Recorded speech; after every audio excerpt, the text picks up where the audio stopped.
সুবহানাল্লাহ। ওই দিল ওই অন্তর সব চাইতে দামি। সুখেও বলে আলহামদুলিল্লাহ, দুঃখেও বলে আলহামদুলিল্লাহ, খায়ও বলে না আলহামদুলিল্লাহ, না খায়া থাকলেও বলে আলহামদুলিল্লাহ, অসুস্থতায় ভোগে আলহামদুলিল্লাহ, বিবি অসুস্থ আলহামদুলিল্লাহ, ছেলে অসুস্থ আলহামদুলিল্লাহ, মেয়ে অসুস্থ আলহামদুলিল্লাহ, একটা সন্তান দিছে আলহামদুলিল্লাহ, ছেলে হয় না মেয়ে হয়েছে আলহামদুলিল্লাহ, ছেলে হয়েছে আলহামদুলিল্লাহ, ছেলেটা হয়েছে তো মেয়েটা হয়েছে 2 দিন পরে মারা গেছে তো আলহামদুলিল্লাহ। হার হামেশা রব্বুল আলামিন আমাকে যেভাবে রাখেন আমি সেইভাবে রব্বে কারিমের দরবারে শুকরিয়া। সুবহানাল্লাহ বলেন না। হুজুর সাল্লাল্লাহু আলাইহি ওয়াসাল্লাম ইরশাদ করেন, আফজালুহু লিসানুন যাকির ওয়া কলবুন শাকির ও যাওজাতুম মুমিনাতুন তুঈনুহু আলা ঈমানি। নবীজি বলেন এর চাইতো দামি আমল 3টি। কয়টি? 3টি। স্বর্ণ চেয়েও, রূপর চেয়েও, মণিমুক্তার চেয়েও পৃথিবীর সব চাইতে দামি আমল হলো 3টি। কয়টি? খুব স্মরণ রাখবেন যে স্বর্ণ রূপ দুনিয়ার যা কিছু আছে সব কিছুর চাইতে দামি আমল হলো এই 3টি। টাকা পয়সার চেয়েও দামি আমল এই 3টি। ক্ষমতার মজার চাইতে দামি আমল 3টি। নবীজি বলেন আফজালুহু লিসানুন যাকির। ওই জবান, ওই জিহ্বা সব চাইতে দামি ওই জবান, ওই জিহ্বা, যেই জবান হার হামেশা সব সময় মাওলা পাকের জিকির করে। সুবহানাল্লাহ কন্যা। ওই জবান আর ওই জিহ্বা সব কিছুর চাইতে দামি যেই জবান সব সময় আল্লাহ রাব্বুল আলামিনের জিকির করে। আফজালুহু লিসানুন যাকির। যেই জিহ্বা বেশি বেশি রব্বুল আলামিনের জিকির করে, সুযোগ পাইলে জিকির করে, সুযোগ পাইলে ওই জিহ্বা কুরআনুল কারীমের তেলাওয়াত করে, সুযোগ পাইলে ওই জিহ্বা মানুষকে সালাম দেয়, আসসালামু আলাইকুম ওয়া রাহমাতুল্লাহি ওয়া বারাকাতুহু। আজকে জবান আমরা কাজে লাগাই না, সালাম দিতে আমরা কৃপণতা করি। আছেন নাই? সালাম দিতে কৃপণতা করে, ভাগ করে, এটা অমুকের, এটা অমুক দলের, এটা অমুক বাড়ির, এটা অমুক গোষ্ঠীর। এগুলা তাকায় কি দেয়? সালাম দেয়। আর আমার রাসূল ছোট বড় বংশ গোত্র কালা সাদা কোনো কিছু দেখতেন না, দেখতেন আর উম্মতদেরকে সালাম দিতেন। সুবহানাল্লাহ বলেন না। নবী উম্মতদেরকে কি দিতেন? সালাম দিতেন। জবানকে কাজে লাগাতে হবে। আফজালুহু লিসানুন যাকির। ওই জবান সবচেয়ে দামি যেই জবান হার হামেশা নেক আমলের ভিতরে থাকে, দুরূদ শরীফ পড়ে, ইস্তেগফার পড়ে, ওই জবান আর ওই জিহ্বা হলো সব চাইতে দামি। ক্ষমতার মজার চাইতে ওই জিহ্বা দামি, সোনার চাইতে ওই জিহ্বা দামি, রূপের চাইতে ওই জিহ্বা দামি, সব চাইতে ওই জিহ্বার ওই জবান দামি যেই জবান সব সময় ইবাদতের ভিতরে মশগুল থাকে।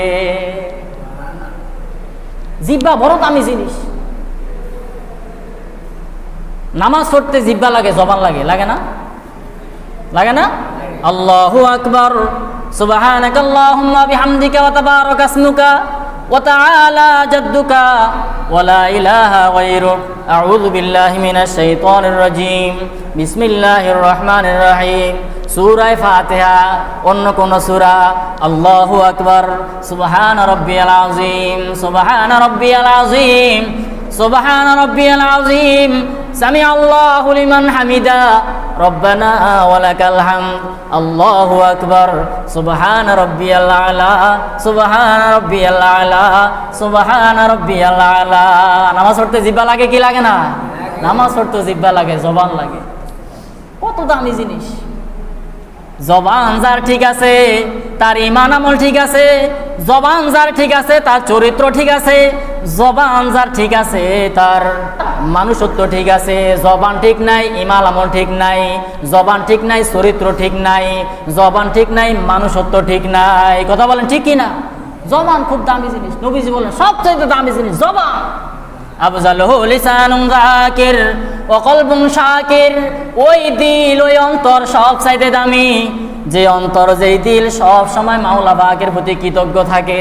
সুবহানাল্লাহ। ওই দিল, ওই অন্তর সব চাইতে দামি।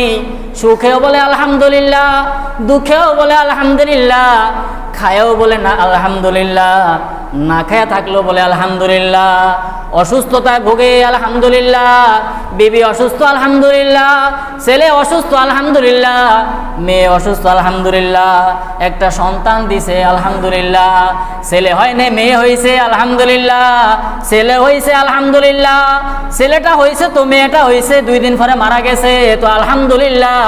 হার হামেশা রব্বুল আলামিন আমাকে যেভাবে রাখেন আমি সেইভাবে রব্বে কারিমের দরবারে শুকরিয়া। সুবহানাল্লাহ বলেন না। কলবুম শাকির, আল্লাহ রাসূল বলেন ওই দিল আর ওই অন্তর সব চাইতে দামি। ওয়াজাওজাতুম মুমিনাতুন তুঈনুহু আলা ঈমানি, 3 নাম্বার হলো ওই স্ত্রী সব চাইতে দামি, যেই নেককার মহিলা, যেই নেককার স্ত্রী স্বামীকে দিনের উপরে চলতে সহযোগিতা করে, ওই স্ত্রী ওই মহিলা হলো সব চাইতে দামি। সুবহানাল্লাহ। কে? স্ত্রী। স্ত্রী ওই মহিলা ওই স্ত্রী সব চাইতে দামি যে স্বামীকে নেকের উপরে চলতে, ঈমান আমলের উপরে চলতে, ইসলামের উপরে চলতে সহযোগিতা করে। আজকাল আফসোসের বিষয় এরকম মা বোন সমাজের ভিতরে খুঁজেই পাওয়া মুশকিল। স্বামীকে দ্বীনের উপরে চলতে সহযোগিতা করে এরকম স্ত্রী পাওয়া বড় মুশকিল, বড় মুশকিল।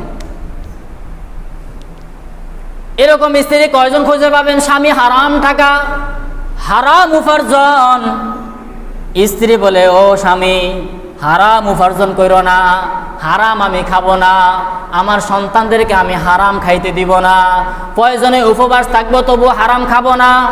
এরকম স্ত্রী কয়জন পাওয়া যাবে? বরঞ্চ আমাদের মা বোনরা বলে বিবাহ আমাকে করেছ, সুতরাং যেটা মন চায় তুমি সেটা করো, সেগুলো আমার দেখার বিষয় নয়। আমি চাই আমার খাবার, আমি চাই আমার লিপস্টিক, আমি চাই আমার আইব্রো, আমি চাই আমার কি বলে ফাঁকি জামা, আমি চাই আমার শাড়ি, আমি চাই আমার পোশাক আশাক, আমি চাই আমার খাবার। তুমি কিভাবে আনবা না আনবা সেটার আমি দাঁড় না। কথা বলেন ঠিক কি না? বেশিরভাগই এরকম নেককার মহিলা, নেককার মা বোন খুবই কম, খুবই কম। নবীজি বলেন ওয়াজাওজাতুম মুমিনাতুন তুঈনুহু আলা ঈমানি, যে মুমিন মুসলমানের কপালে নেককার মহিলা ওই মুসলমানের মতো দামি, ওই মুসলমানের শান্তিতে আর কেহ নাই। সুবহানাল্লাহ। এই 3টা হলো সবচাইতে দামি, সবচাইতে দামি এই 3টা।